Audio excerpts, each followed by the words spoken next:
लवकरात लवकर या 8 दिवसात मला दुष्काळ जाहीर केला पाहिजे.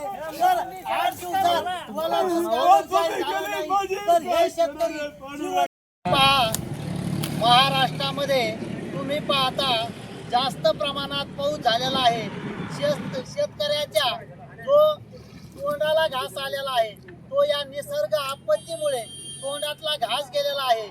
आणि आज या आम्ही बागपिंपळ या गावामध्ये बागपिंपळ गाव या शिवारामध्ये आहोत. सरकी पाहता तुम्ही 20-20, 50-50 जोडी आहे या सरकीला, पण पाण्यामुळे ही पार ही होऊन गेलेली आहे, वाळून गेलेली आहे, जळलेली आहे. तर मी या सरकारला एवढाच इशारा करतो, वला दुष्काळ जाहीर करा, नाहीतर तुम्ही वला दुष्काळ जाहीर करा, वला दुष्काळ जाहीर करा, सरसकट वला दुष्काळ जाहीर करा. झालाच पाहिजे. वला दुष्काळ जाहीर झालाच पाहिजे.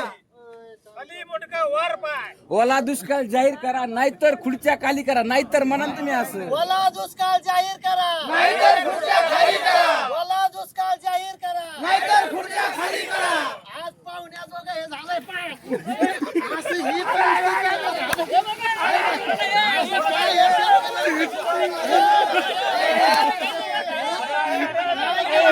हसू नका.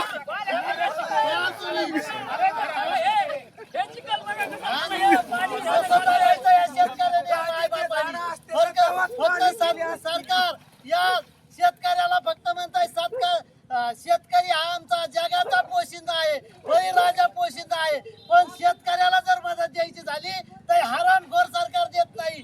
तुम्ही बाकीच्या क्षेत्रात पहा, बाकीच्या ठिकाणी नको त्या ठिकाणी कितीतरी निधी दिला जातो, त्याच्यात कोट्यावधी रुपयाचा भ्रष्टाचार केला जातो. आणि शेतकऱ्यापाशीच फक्त हे सरकार जे आहे शेतकऱ्याला मात्र न्याय देत नाही. आज शेतकऱ्याला आमच्या शेतकरी माय बापाला न्याय मिळाला पाहिजे. वला दुष्काळ जाहीर झाला पाहिजे, नाहीतर यांनी खुर्च्या खाली केल्या पाहिजे. वला दुष्काळ जाहीर झाला पाहिजे, वला दुष्काळ नाहीतर खुर्च्या खाली करा.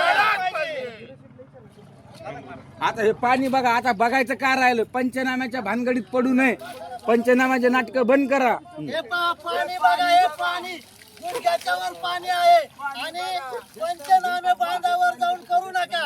आता पाहायचं काय राहिलंय? सरसकट या शासनाने भरपाई नुकसान दिलं पाहिजे. सरसकट पंचनामे न करता हेक्टरी 50,000 रुपये अनुदान शेतकऱ्याच्या खात्यावर पडलं पाहिजे, डायरेक्ट खात्यावर आलं पाहिजे.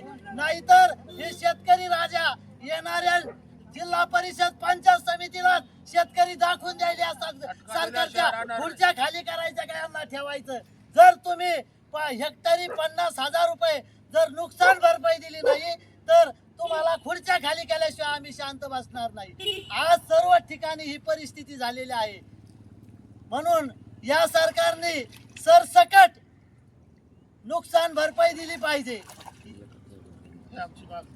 ही आमची मागणी आहे.